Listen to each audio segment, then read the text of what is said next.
तो कैसे हैं मेरे दोस्तों।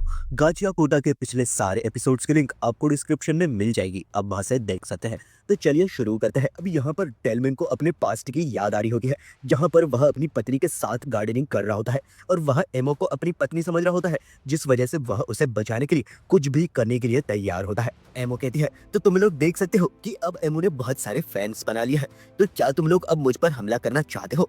तभी टेम्सी अपने वाइटल इंस्ट्रूमेंट को एक्टिवेट कर देता है और यहाँ सभी को टेम्सी और ज़ांगा उनके दुश्मन दिखाई देने लग जाते हैं, जिस वजह से सभी लोग उन पर हमला कर देते हैं। पर टेम्सी अपने वाइटल इंस्ट्रूमेंट की रस्सियों की मदद से अपने टीममेट्स को बांध देता है।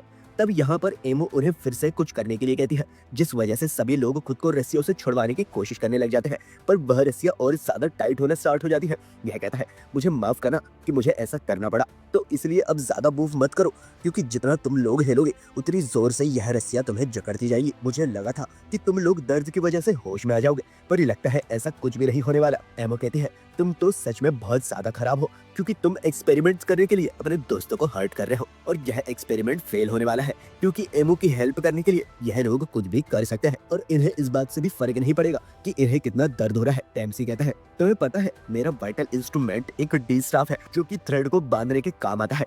तब टेम्सी अपने वाइटल इंस्ट्रूमेंट की मदद से सारे साथियों को इकट्ठा कर एक रस्सी के गुच्छे में बांध देता है और उसने एमो को भी उल्टा लटका दिया होता है। तभी ज़ांगा एमो से जल्द उनके दोस्तों को आजाद करने के लिए कहता है और यहाँ पर टॉमी एंजिन को देख रही होती है, क्योंकि अभी तक वह होश में नहीं आया होता है। अब एमो को इस चीज से काफी ज्यादा इरिटेशन होने लग जाती है, जिस वजह से वह फिर से पागल हो जाती है और चीखते हुए मदद मांगने लगती है, जिस वजह से एमो के फैंस खुद को छुड़वाने की कोशिश करने लग जाते हैं और इस चक्कर में उनकी बॉडी से बहुत सारा खून निकलने लगता है। अब यहाँ पर टेम्सी इन सभी चीजों से काफी ज्यादा तंग आ चुका है एंड वह अपनी रस्सियों की मदद से उन्हें गोल गोल घुमाना स्टार्ट कर देता है, जिस वजह से वह लोग लट्टू की तरह घूमते हुए बिल्डिंग के टॉप फ्लोर से ग्राउंड फ्लोर तक पहुंच जाता है और इससे एमो का पूरा घर टूट जाता है।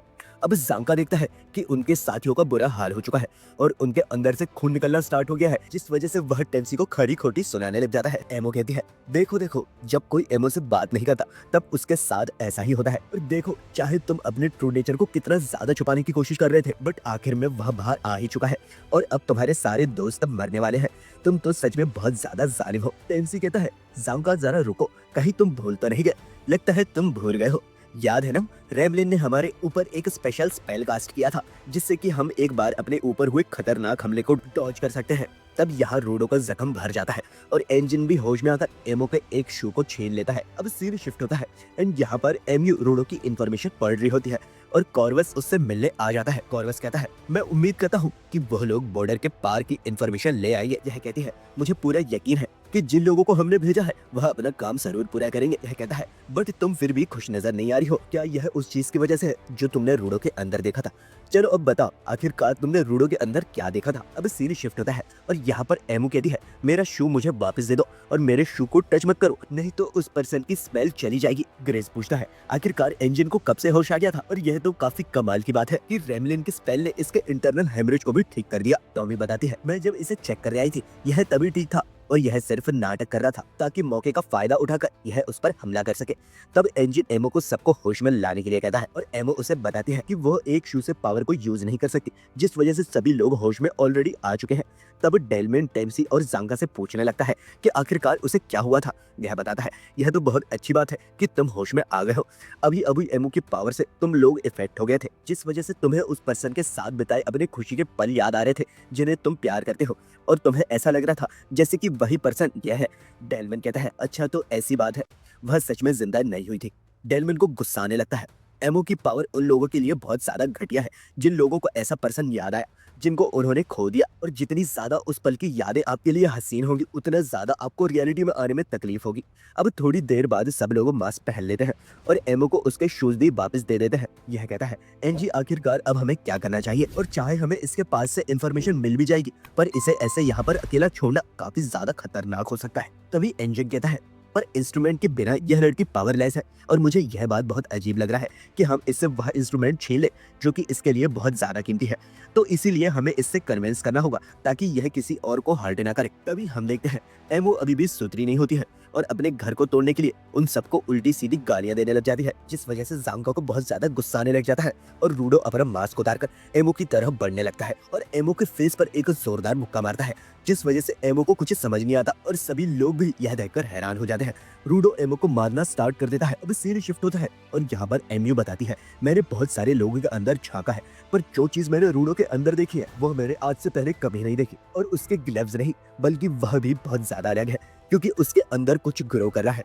और अगर मैं सिंपल शब्दों में कहूँ तो वह कुछ ऐसा है जो कि इस दुनिया को बर्बाद कर सकता है, जैसे कि एक कर्ज होता है। अब सीन शिफ्ट होता है एंड यहाँ पर एंजना का रूडो को पकड़ लेता है और ग्रेस रूडो को समझाने लगता है। यह कहता है, बहुत हो गया रूडो, हमें पता है कि इसकी एबिलिटी को कैसे कैंसिल करना है, तो इसलिए तुम्हें यह सब करने की कोई जरूरत नहीं है।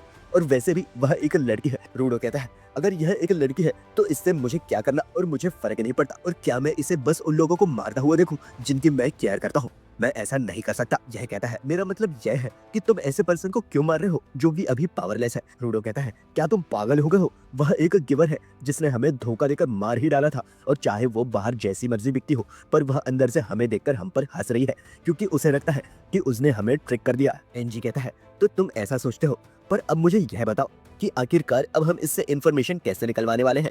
तभी रूडो को एहसास हो जाता है कि उसने कितनी बड़ी गलती की है, जिस वजह से वह इंजन की तरफ देखने लगता है।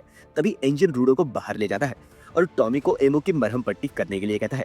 तब वो दोनों साथ में बाहर बैठे होते हैं। रूडो कहता है, आखिरकार तुम मुझे कुछ कह क्यों नहीं रहे हो? इंजन कहता है, क्योंकि तुम्हें देखकर मुझे लग रहा है जैसे कि तुम्हें सब कुछ समझ में आ गया है। रूडो बताता है कि जब मैं स्फीयर पर था तब मुझे कहा गया था कि मुझे अपने गुस्से को दबा कर रखना चाहिए, जिस वजह से मैंने लोगों की बातों का जवाब ही नहीं दिया। पर जब मैं ग्राउंड पर आया तब मुझे यह एहसास हुआ कि अगर मैं अपने गुस्से को रोकने की कोशिश करूंगा तो मैं हार जाऊंगा। पर अब मुझे एहसास हुआ कि मैं वही बन गया हूँ जो कि मैं पास में था। मैं शांत होने से पहले अपने आसपास के लोगों को अपने अंदर पनप रही डार्कनेस की वजह से मारा करता था, पर अब इतना सब कुछ होने के बावजूद भी मैं बिल्कुल भी नहीं बदला हूँ। मैं अब भी बहुत बुरा हूँ। यह कहता है, तुम्हें पता है रूडो, मुझे हॉट लड़कियां बहुत ज्यादा पसंद है जो कि मुझसे समझदार हो और उनके कर्ज भी काफी कमाल के हो, पर जिन लड़कियों और बच्चों की नीड्स बहुत ज्यादा कॉम्प्लिकेटेड होती है मुझे उनके साथ बहुत ज्यादा प्रॉब्लम होती है। और तुम्हें पता ही है ऐसी चीजें लड़कियों को सुनना बिल्कुल भी पसंद नहीं है, पर मैं इन चीजों को छुपा नहीं सकता जो कि मेरी बहुत बुरी आदत है। हम एडल्ट्स के पास बहुत सारी ऐसी चीजें होती हैं जिन्हें छोड़कर हमें ग्रो करना होता है।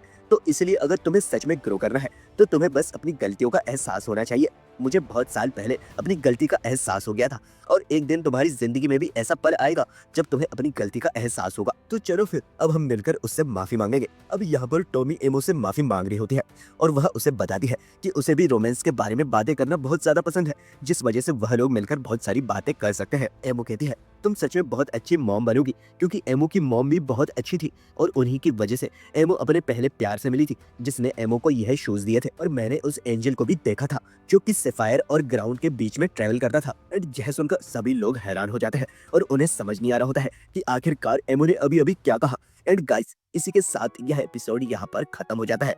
तो कमेंट करके बताइए कि आपको यह वीडियो कैसा लगा। अगर वीडियो पसंद आया हो तो एक लाइक जरूर करिएगा और सब्सक्राइब करके अपने दोस्तों के साथ शेयर करना तो बिल्कुल भी ना भूलिएगा। तो मिलते हैं नेक्स्ट वीडियो में।